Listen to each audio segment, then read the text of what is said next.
తనకి తల్లి పాలు కావాలి, తల్లి స్పర్శ కావాలి. దానికి పరిష్కారం ఏంటి?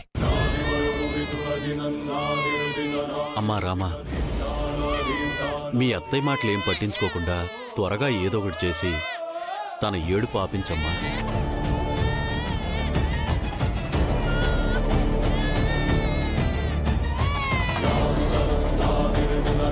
ఇప్పుడే హాస్పిటల్కి వెళ్ళి అస్మితతో పాలు పట్టిస్తాను. అదొక్కటే పరిష్కారం. మీరు తీసుకెళ్ళినంత మాత్రం తను పాలు ఇస్తుంది అనుకుంటున్నావు వదిన?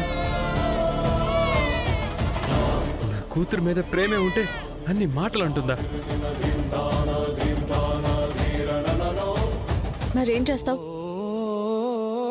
ఇప్పుడు తన ఏడుపు ఎలా ఆపగలం? ఏ దేవుడు కూడా తల్లి ప్రేమను మరిపించలేడు. ఈ ఊళ్ళో బిడ్డ తల్లిని వెతికి ఆమె పాలనైనా నా బిడ్డకి పట్టిస్తాను తప్ప ఆ రాక్షసి దగ్గరికి మాత్రం తీసుకెళ్ళను. ప్రశాంత్, తనొక్కతే తల్లి కాదుగా, పాలతో పాటు గుండెల నిండా ప్రేమ నిండిన తల్లులు చాలా మంది ఉంటారు. ఎంతమంది ఉన్నా కన్నతల్లే కదా. కంటే సరిపోతుందా? కడుపు తీపి లేని తల్లి తల్లి ఎలా అవుతుంది?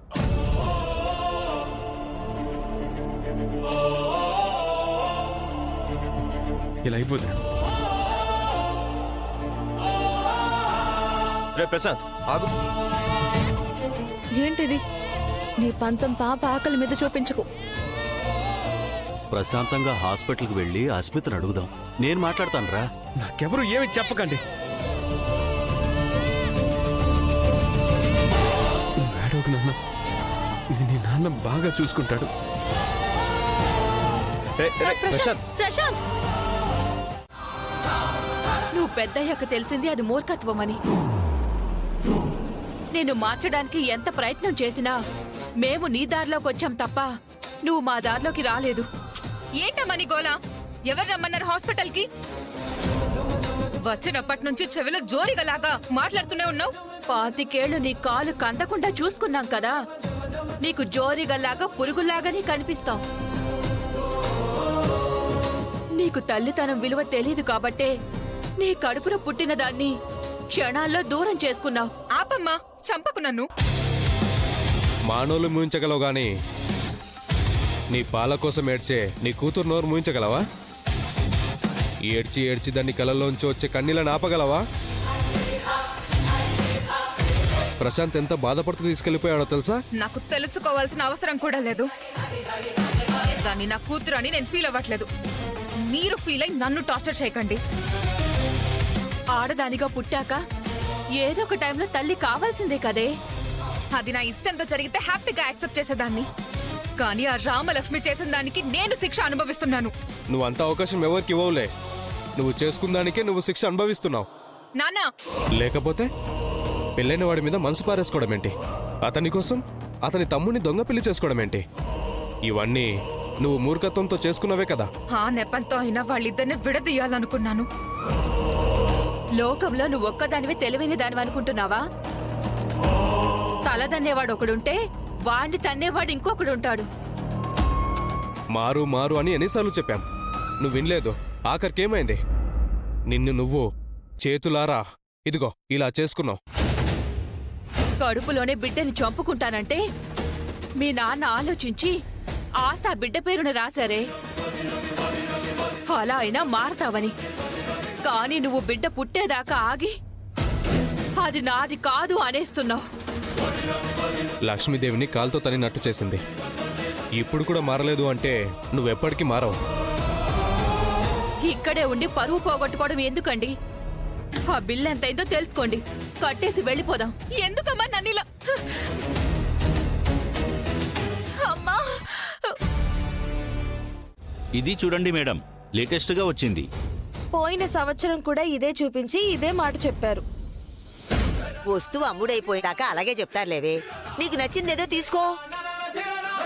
చూడండి అమ్మమ్మ, సంక్రాంతి పండుగకి షాపింగ్కి వెళ్తే మామూలుగా ఉండకూడదు కదా మరి. నువ్వు చూడు పిన్ని, ఆలస్యమైనా పర్వాలేదు కానీ అందంగా ఉండాలి, అద్భుతంగా ఉండాలి. ఇది ఎలా ఉంది? నీ స్థాయికి చాలా చీప్ గా ఉంది పిన్ని. ఇదెలా ఉంది? అసలు మీరిద్దరూ ఎక్కడున్నారు? పిన్ని, పేద పార్వతిలా ఆలోచించుకో. ఇప్పుడు పెత్తనం నీ చేతుల్లో ఉంది, డబ్బుల పెట్టే నీ చేతుల్లో ఉంది. కొంచెం రిచ్ గా ఆలోచించు. అదేనండి, అది అదే. చూపించండి. ఎంత బాబు ఇది? 30 లక్షలు అమ్మా. 30 లక్షలా? మా ఆస్తులన్నీ అమ్మి కట్టమంటావా ఏంటి మీకు బిల్లు? నెక్లెస్ వద్దు, ఏం వద్దులే. పార్వతి, ఏదైనా చిన్న చైన్ తీసుకోవే, వెళ్ళిపోదాం. ఆ, ఆ, వద్దులేండి. ఏదైనా తక్కువ కాస్ట్ లో చైన్ లాంటిది ఏమైనా చూపించండి. పిన్ని, నేను చెప్తున్నాను కదా, నువ్వెందుకు అలా ఆలోచిస్తున్నావు? చారు 30 లక్షలు అంటున్నారే. డబ్బుల సంగతి నాకు వదిలే పిన్ని. ఎక్కడి నుంచి తెస్తావే? బ్యాంక్ కన్న వేస్తావా ఏంటి? కన్నం వేస్తాను, సున్నం వేస్తాను, ఏదో ఒకటి చేస్తానమ్మమ్మా. పిన్ని, నీకిది నచ్చిందా లేదా చెప్పు. అది నచ్చిందా అంటే వావ్, చూడు నీకెంత బాగుందో. అద్దం ఇవ్వండి, చూడు ఎంత బాగుందో, మెరిసిపోతున్నావు.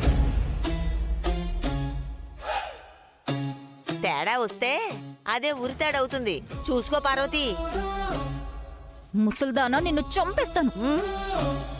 పిన్ని, నువ్వేం భయపడకు, తీసుకో.